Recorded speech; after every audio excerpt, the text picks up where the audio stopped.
If you're that guy and you just came off a draw, I think rematching will be the most competitive thing to do as an athlete.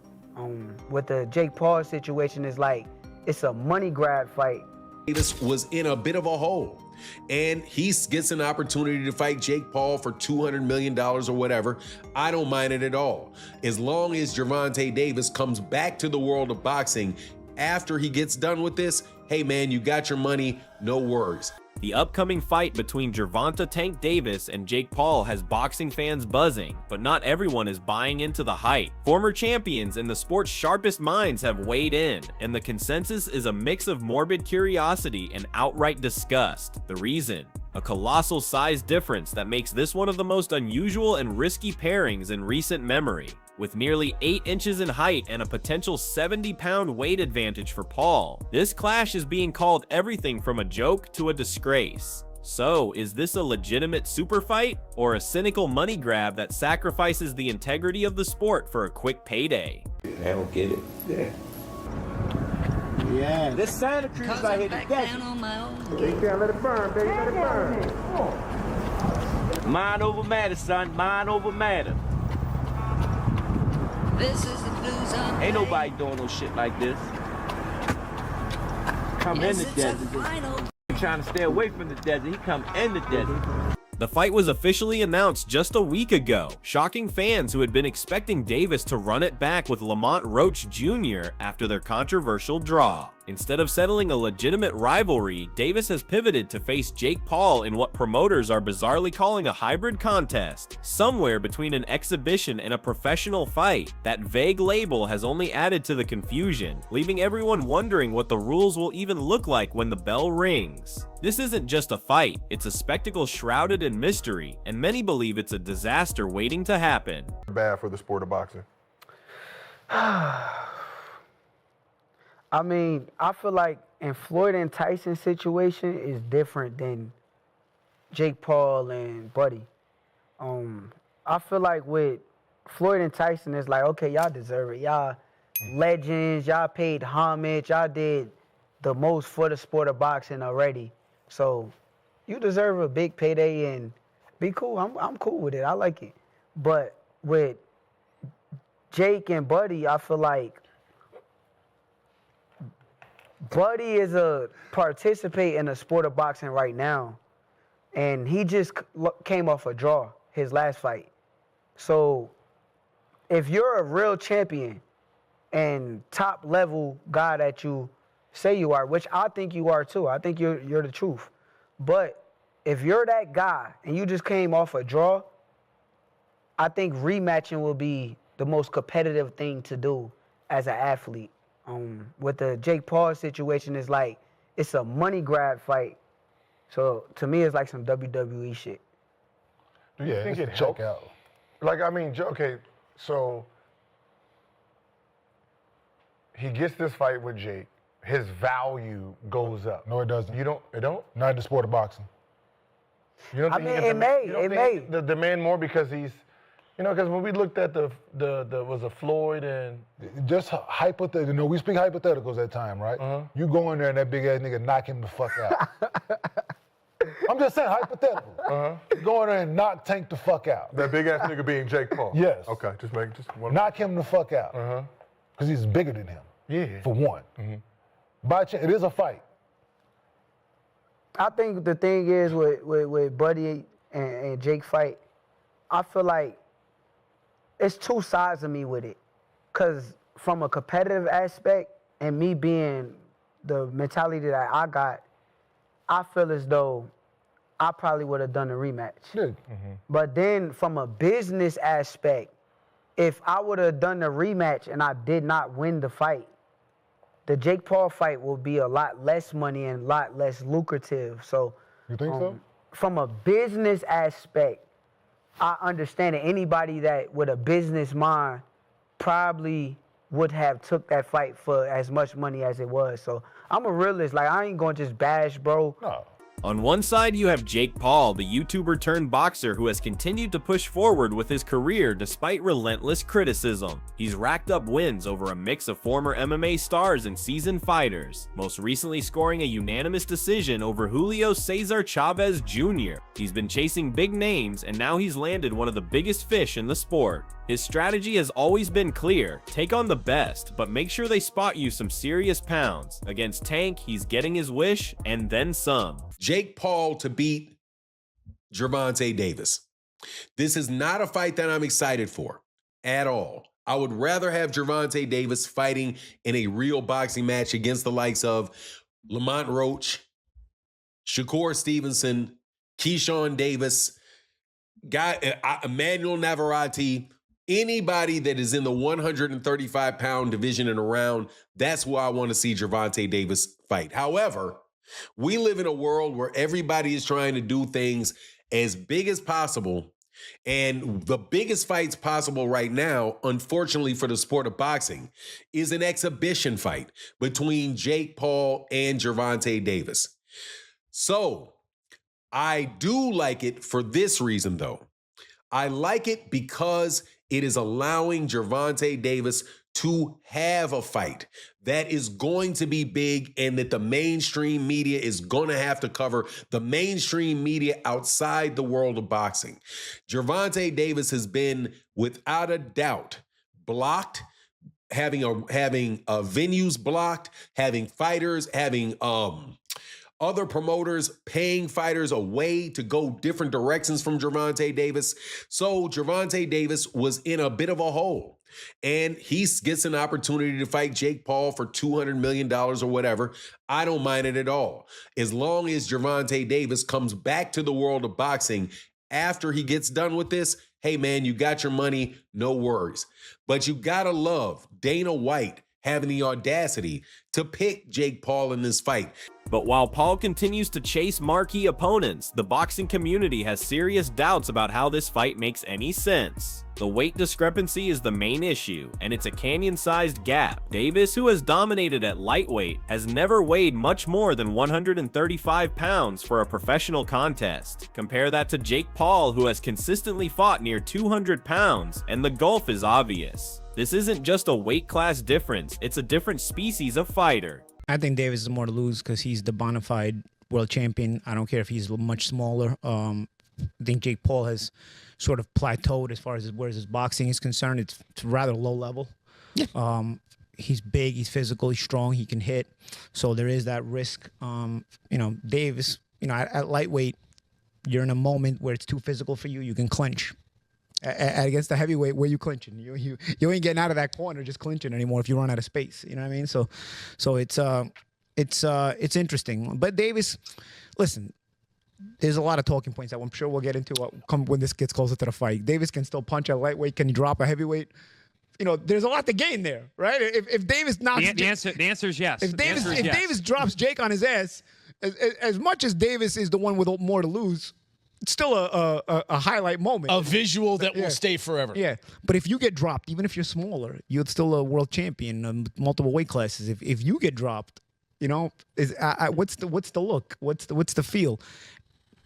On the inside as boxers, me and, Chris Algieri, the champ, even you, Jimmy, you have fight experience. So we know that the risk is a big guy that big hits you, you're probably going down if you're a small guy, if he hits you clean. So we know the risk, but how does it look to the public eye who don't understand that? You know what I mean? The public. So there is a lot to lose, though. There's a bit to gain. I wouldn't necessarily have an issue with this had Davis's career arc been one that benefited boxing. Davis was manufactured and put into a position where he's supposed to benefit boxing, and I don't think he has. I think he's hurt boxing. So by giving him this reward, that's my problem. Why are we watching this? Why don't you make him earn his spot that he still hasn't earned, mind you? And this is where the predictions get interesting. Nate Diaz, who knows firsthand what it's like to face Paul, had a complicated view. While he called Tank a great boxer, he couldn't get past the size. He's just too small, Diaz said, admitting that the fight is strange and awkward. Ryan Garcia, who felt Tank's power firsthand, was even more direct. That's a disgrace of a fight, he stated bluntly, explaining that no matter how hard Tank hits, he simply won't be able to put a dent in someone who walks walks around at nearly 200 pounds. From his perspective, it's not about skill, it's about pure physics. 35 pounds. Jake Paul is over 50 pounds heavier than Gervonta Tank Davis, and he's nearly a foot taller than Gervonta Tank Davis. So no sanction body wants to, and no commission wants to, should I say, I keep saying sanction body, no commission wants to sanction it. They don't want to be a part of it, as I told you guys. So they announced that the fight was going to take place November 14th in Atlanta at the State Farm Arena where the Atlanta Hawks play. And the Georgia Athletic Commission, he came out and he made a serious statement. And he let the world know that they falsely advertised this fight, okay? Because no commission won't sanction it to be a real boxing match, let alone they're not even interested in allowing it to be an exhibition. Okay? They don't even want it to be, they don't even want to be responsible for an exhibition of this magnitude, right? So he comes out and he says, the commissioner, head of the Georgia Commission, he comes out, he says, quote, I believe it's in the public's interest to know because they've been promoting something they should not have been promoting. It's the dumbest thing I ever heard. It's a money grabber, and I'm not okay with that. So they telling him it's just for the money. If you think this fight is a complete mismatch, hit that like button and let me know in the comments if skill can truly overcome a 70-pound weight difference. He's mentioned me before, and there'll be people out there saying, oh, Carl Froch's talking about himself, he's after a payday. Listen, I'm not after a payday. I'm doing all right. There's no problems with my finances, but I'll take the fucking payday, of course I will. And I'll end Jake Paul with one punch. I'd go in there one-armed and beat this guy. He can't box. He's absolutely fucking useless, which we saw last night with Mike Tyson. Talking about Canelo Alvarez. I've not mentioned Canelo Alvarez because it's just laughable. Jake Paul, Canelo Alvarez. Can you imagine? I mean, if Jake Paul fancies that and he jumps in the ring with him, I will pay homage to him because fair play. If he jumps in there with Canelo Alvarez, he'll get absolutely fucking destroyed and it will be fast and it will be messy and it will be bad for his health as well, potentially. But not everyone is counting Tank out. In fact, many believe his skill will be more than enough to overcome the size. Hasim Rahman didn't mince words, confidently predicting, I think Tank going to knock him out. He sees Davis as far too skilled and explosive for Paul to handle, regardless of the size. Shakur Stevenson, a longtime rival of Tank, dismissed the idea that Paul stands any real chance. No way, he said when asked if Paul could win. I think Tank has been boxing his whole life. I doubt that's going to be an issue. For them, this is a classic case of levels, and Jake Paul simply isn't on Tank's. I gotta ask you, Jake Paul versus Gervonta Davis. Does Davis have a chance? Gervonta is a great boxer, but he ain't gonna be. So you got Jake Paul by knockout, or? No, I don't got anybody, but I don't think. He's just too small. It's just. I don't want to beat up somebody that small. I don't want to. You know what I'm saying? What do you think of the fight? I don't want to lose to somebody that. There's no point in the fight. It's a great fight, actually. I'm not hating on the fight, but I think. My thoughts on it is let's watch and see what happens. Ryan Garcia said that boxing's turning into WWE. Yeah, with that type of matchup. What do you agree? Last thing, White House card, like he said, you want Conor McGregor? Yeah, but the whole thing's on WWE. So right. It's like, at least that's happening and it's getting something to talk about, something to watch.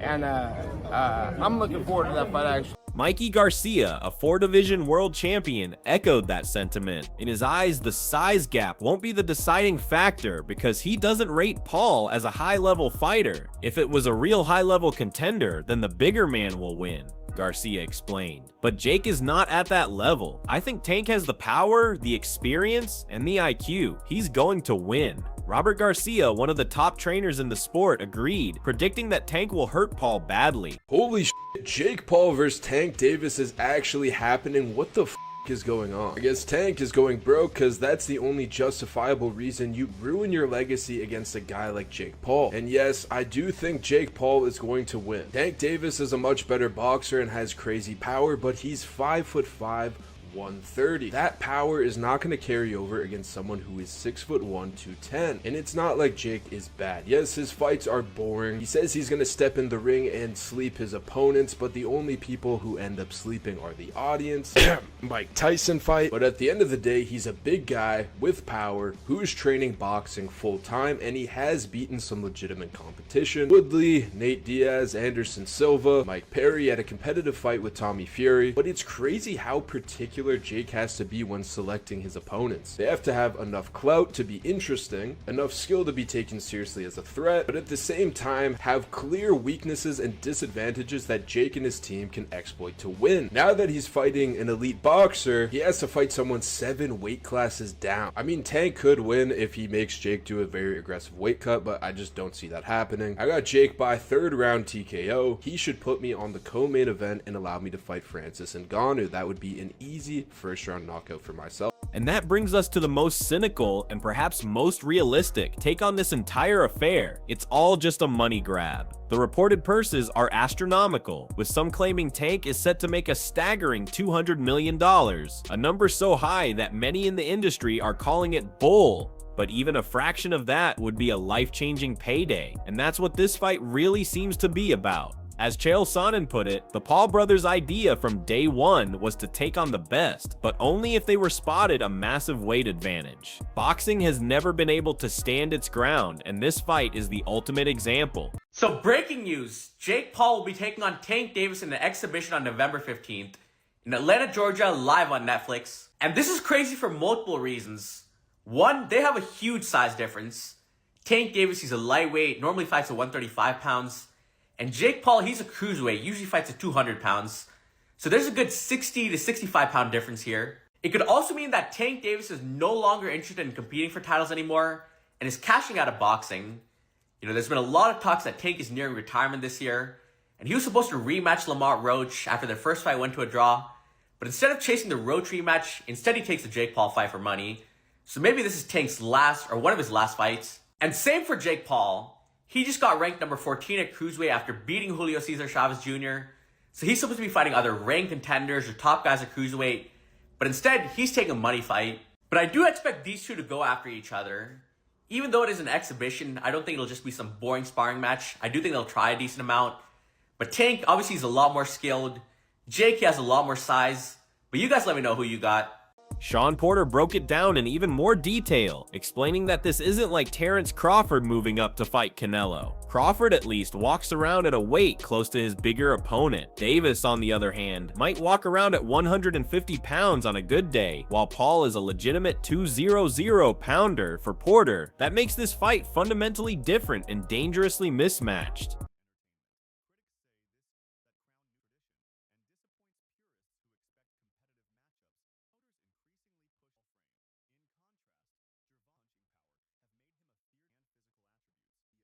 Like blockbuster events. They don't look at them as sporting events. They look at them as spectacle. I mean, Logan's in the fucking WWE, for God's sake. That's the way they look at it. And that's the way Jake looks at these kind of events. He does, because he's fighting Gervonta Davis. And to any sports, hardcore, competition, morale, effort, you know, legacy, hierarchy-minded sports person, none of it makes any sense. Because we go, well, no, Gervonta is not in Jake's weight class. What does that prove? We do sport to prove who's better at sport, not with inherent advantages or disadvantages or XYZ. Logan, and I guess Jake for that matter, look at these like, we want to get the most eyes possible regardless of what people say. And I think that Logan and Jake both believe this, because of the disadvantages we came into the sport with, if we are to do better than people expected, or if we're able to win or knock someone out, then we're better. Which is not true, because there's massive disadvantages on the other end. I would say that outweigh the disadvantages on their end, at least Jake said. The way they market these things and act like if I beat Gervonta, I'm better. Or if Logan was like, I beat Floyd and I'm the best boxer in the world, when Floyd wasn't the best boxer when Logan fought him. And also it was a 60-pound weight difference. Like, The way they categorize and narrative shape around it is the thing people get upset about. In the end, this fight is a collision of two different worlds. For Gervonta Tank Davis, this is about showing that elite skill can overcome any physical disadvantage, and that his reputation as one of the most dangerous fighters in the world is justified. For Jake Paul, it's another opportunity to silence the critics and prove that even against a pound-for-pound champion, his size and improving ability can carry him to a shocking victory. November 14th is shaping up to be one of the strangest nights in boxing history, and whether it ends in a dominant display of skill, a shocking upset, or just a bizarre spectacle, you can be sure the entire world will be watching.